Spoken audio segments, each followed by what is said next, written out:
Hello students, I am Hardik Sheta from Saraswati International Academy Vapi. आज हम standard 12 subject physics chapter number 10 wave optics start करेंगे। ठीक है, तो यहाँ पे आप देखो तो आपको पता है कि ऑप्टिक्स क्या है। ऑलरेडी आपने रे ऑप्टिक्स पढ़ के रखा है। ठीक है, और हमें ये भी पता है कि लाइट के दो नेचर होते हैं। एक नेचर है वेव, दूसरा नेचर है क्वांटम मतलब पार्टिकल। ठीक है, लाइट के साथ होने वाली बहुत सारी इवेंट्स ऐसी है जिनको हम सिर्फ वेव ऑप्टिक्स की हेल्प से समझ सकते हैं, और बहुत सारी इवेंट्स ऐसी भी है जिनको हम सिर्फ पार्टिकल नेचर की हेल्प से समझ सकते हैं। तो यहाँ पे फिजिक्स का डिवीज़न हुआ।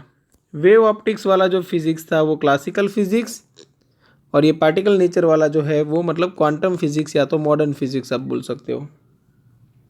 ठीक है, तो ऑप्टिक्स आपको पता है, ऑप्टिक्स मतलब क्या?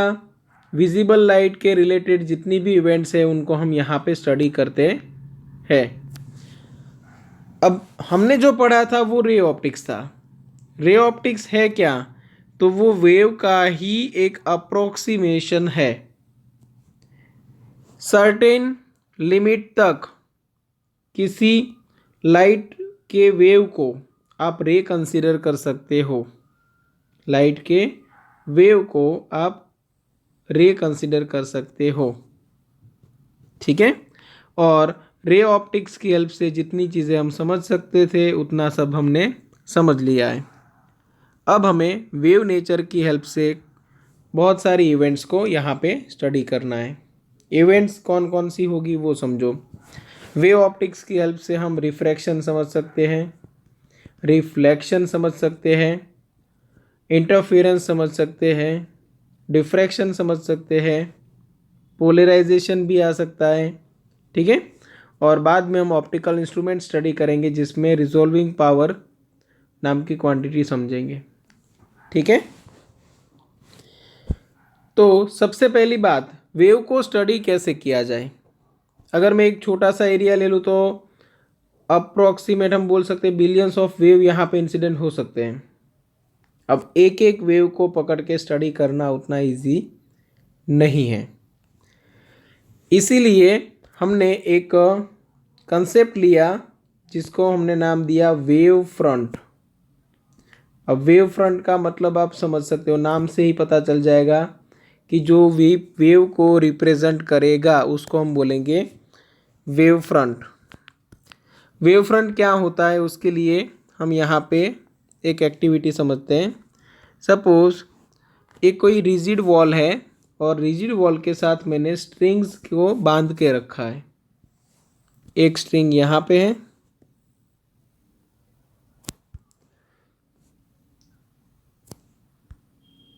ठीक है, ये अच्छे से मैंने बांध के रखा हुआ है, और सेम ऐसी ही एक स्ट्रिंग यहाँ पे है।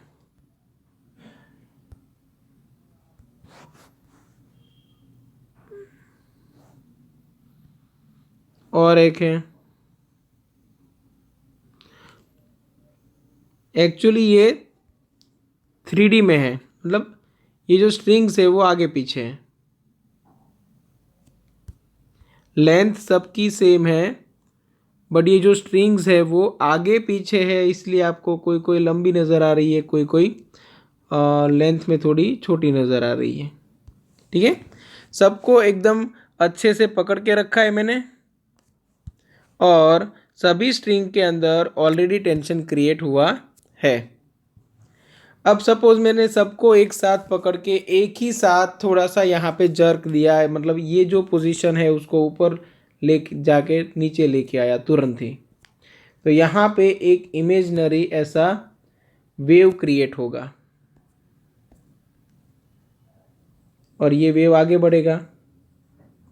अब देखो पार्टिकल्स है वो रस्सी के ऊपर जहाँ पे है वहीं पे रहेंगे, बट जो डिस्टर्बेंस मैंने क्रिएट किया था सब में वो आगे बढ़ेगा।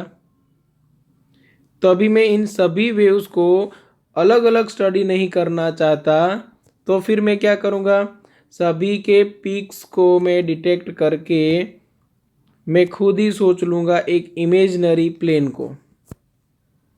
तो ये सपोज इमेजनरी प्लेन बना, सभी के पीक में से पास होता हुआ एक प्लेन।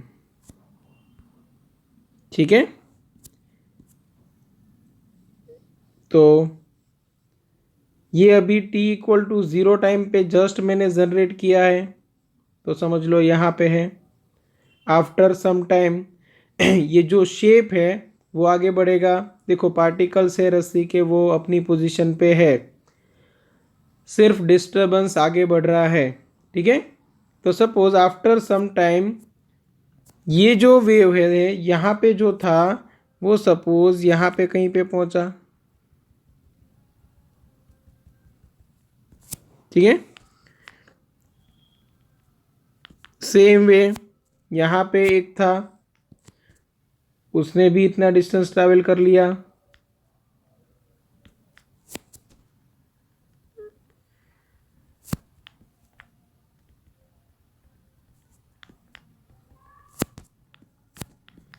चलो ये समझ लो आप। ठीक है,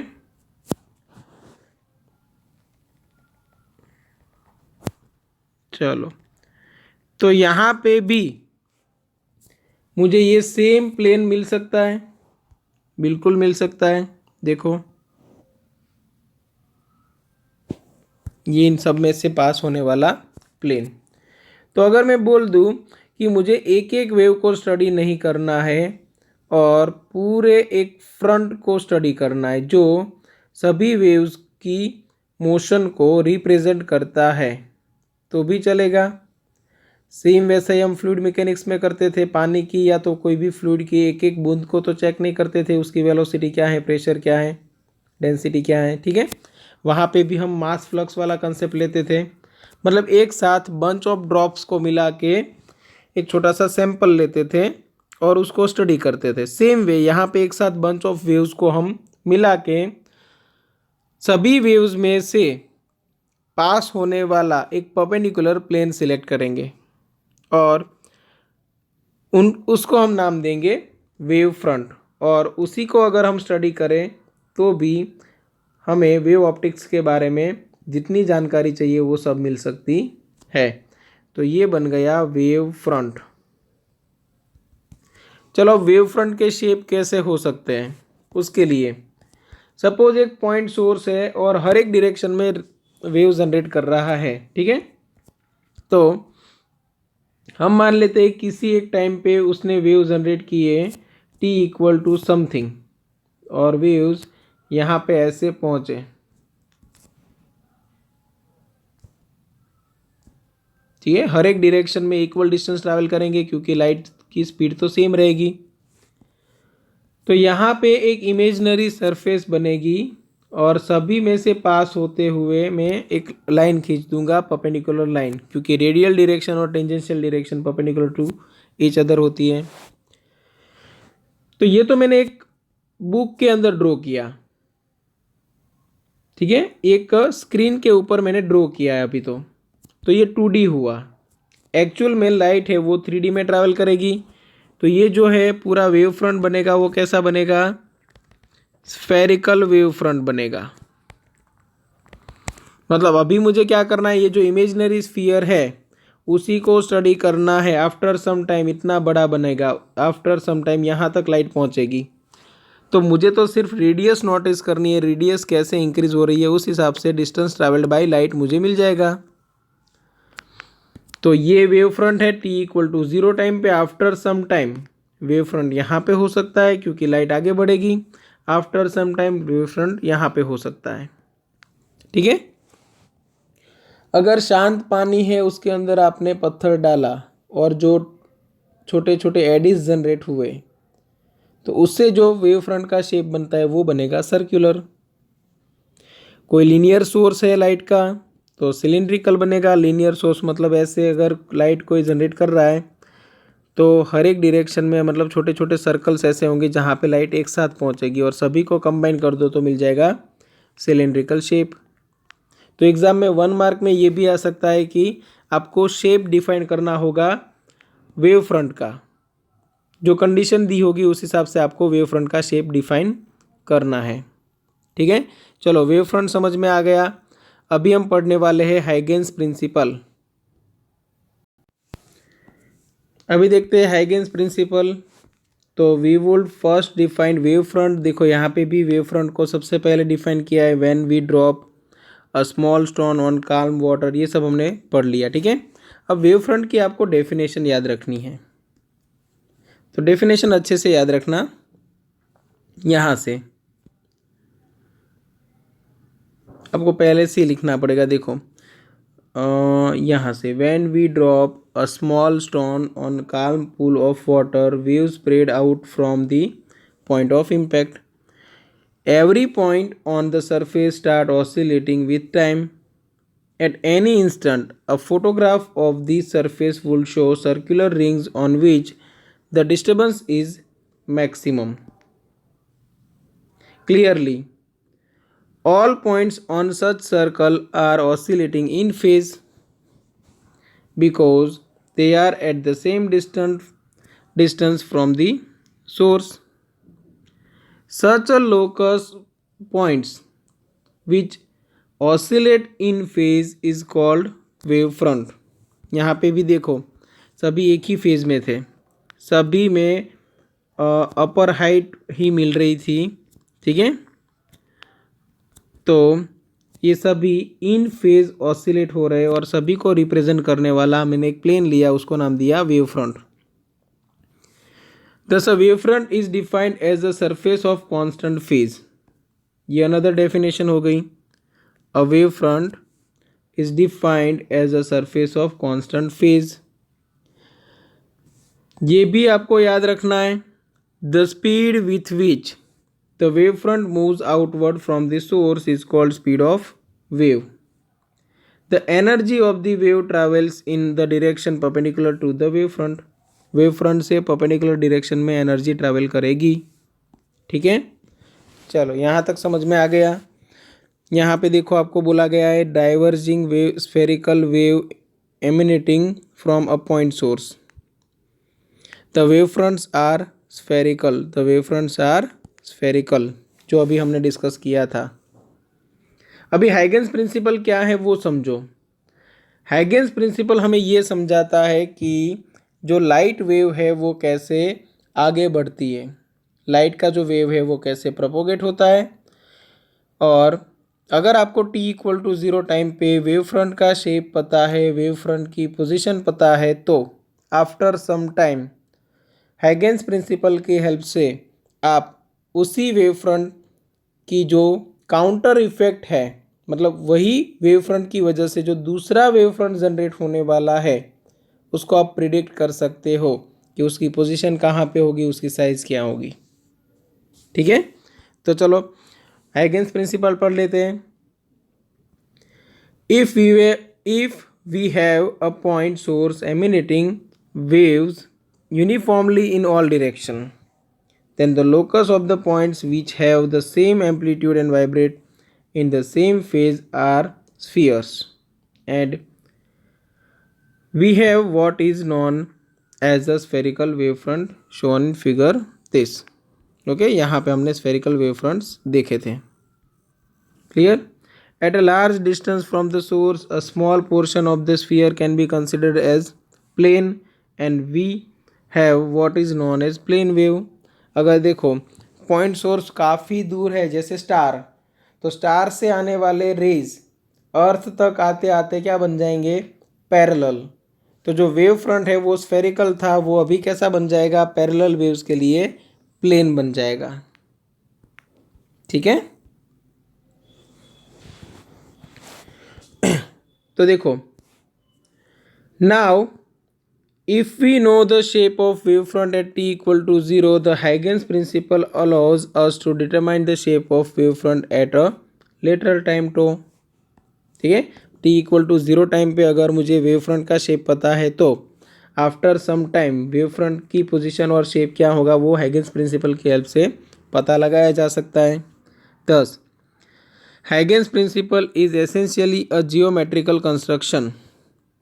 ठीक है, is essentially a geometrical construction which give the shape of the wavefront at any time allows us to determine the shape of the wavefront at the later time। ठीक है, अब इससे फ़ायदा क्या, देखो मैक्सवेल ने जो थियरी दी थी उसमें वेव कैसे ट्रैवल करता है वो हमें पता था, बट जियोमेट्रिकली हम ड्रॉ करके आसान भाषा में नहीं समझ सकते थे कि वेव कैसे ट्रैवल करता है, तो उसका हमारे पास कोई बेसिक मॉडल नहीं था, जो मॉडल हमें दिया हाइगेंस ने। ठीक है, और इसी मॉडल की हेल्प से काफ़ी सारी इवेंट्स हम समझते हैं वेव ऑप्टिक्स की हेल्प से। ठीक है, let us consider a diverging wave and let F1 F2 represent a portion of spherical wave front at t equal to 0। देखो ये जो है वो मेन वेव फ्रंट है, सपोज यहाँ पे सोर्स है तो ये बना आपका मेन वेव फ्रंट। ठीक है, यहाँ पे जो आपको दिख रहा है वो मेन वेव फ्रंट है, suppose t equal to 0 time पे। ठीक है, अब अच्छे से समझना।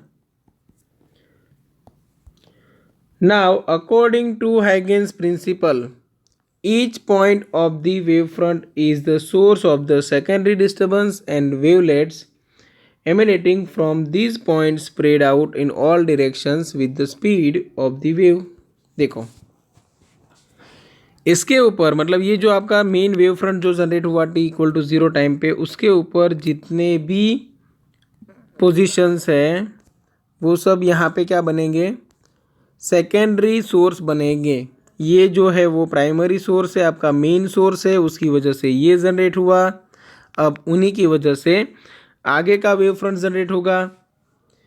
तो ये जो मेरे पास एक है उसने सपोज ऐसे एक स्फीयर बनाया, तो दूसरा भी ऐसे ही एक स्फीयर बनाएगा, तीसरा भी स्फेरिकल वेव जनरेट करेगा। ठीक है, क्यों, क्योंकि यहाँ पे changing magnetic field and electric field थे जिन्होंने नेक्स्ट पोजीशन पे changing electric field and magnetic field generate किया। तो मतलब ये मेन सोर्स, इसके ऊपर जितने भी है वो सब सेकेंडरी सोर्स, आगे जाके जो नया वेव फ्रंट बना उसके ऊपर भी जितने भी पॉइंट्स है वो सारे बनेंगे सेकेंडरी सोर्स। तो ऐसे लाइट स्प्रेड होती रहेगी, आगे बढ़ती रहेगी। तो यहाँ पे देखो लिखा है these wavelengths emanating from the wavefront are usually referred to as secondary wavelet, and if we draw a common tangent to all this sphere we obtain the new position of wavefront at later time। तो यहाँ पे देखो हमें नई position कौन सी मिली, तो एक मुझे सभी की टेंजेंशियल लाइन ड्रॉ की मैंने, तो मुझे एक ये लाइन मिली और एक दूसरी यहाँ पे भी एक लाइन मिली। देखो अभी यहाँ पे प्रॉब्लम स्टार्ट हुई। चलो हाइगेंस ने ये मॉडल दे दिया, अब उनको पूछा गया कि चलो आगे क्यों इंटेंसिटी मिलती है, तो उन्होंने कहा आगे होती है इंटेंसिटी मैक्सिमम। आगे जो इंटेंसिटी होती है वो कैसी होती है, मैक्सिमम। फिर बोला गया पीछे इंटेंसिटी क्यों मिली, क्योंकि लाइट तो बैकवर्ड डायरेक्शन में ट्रैवल नहीं करती, तो फिर उन्होंने कहा कि यहाँ पे इंटेंसिटी होती है 0। अब वो 0 कैसे होती है वो उनको नहीं पता था, मतलब यहाँ पे एडॉक बेस पे उन्होंने सिर्फ ऐसा सोच लिया कि पीछे आने वाली लाइट है वो किसी ना किसी तरह कैंसल आउट होती है और इंटेंसिटी मिलती है 0। बट ये 0 कैसे मिलती है वो मैथमेटिकली प्रूफ उसका उस टाइम पे नहीं था। ठीक है, बाकी ये मॉडल था वो उस वक्त एक्सेप्ट किया गया था। F1 F2 represent the spherical wave front, okay, और जो दूसरे वेव फ्रंट से जैसे G1 G2 और D1 D2 वो F1 F2 की वजह से जनरेट हुए हैं। अब ये इंटेंसिटी 0 कैसे होती है तो वो बाद में पता चला था। इंटेंसिटी का फॉर्मूला होता है 4I0 cos स्क्वायर 5/2। यहाँ पे 4I0 की जगह पे I max लिख दो चलेगा। अब फॉरवर्ड डायरेक्शन के लिए एंगल रहेगा 0, तो cos 0 की वैल्यू होती है 1, तो इंटेंसिटी आपको मिल जाएगी मैक्सिमम। और बैकवर्ड डायरेक्शन के लिए एंगल होता है बैकवर्ड डायरेक्शन के लिए एंगल होता है पाई 180 डिग्री। ठीक है, मतलब वेव फ्रंट है वो पीछे जनरेट हुआ है और सोर्स से जो जाने वाला वेव था वो आगे था, दोनों के बीच में एंगल बना 180 डिग्री और 180 डिग्री फेस शिफ्ट है। तो यहाँ पे 180 डिवाइड बाई 2 करो तो 90 मिलेगा, cos 90 क्या बन जाएगा 0, तो आंसर आ जाएगा 0। बट वो उस टाइम पे पता नहीं चला था, ये बाद में पता चला था और ये फॉर्मूला हम भी डिराइव करने वाले हैं।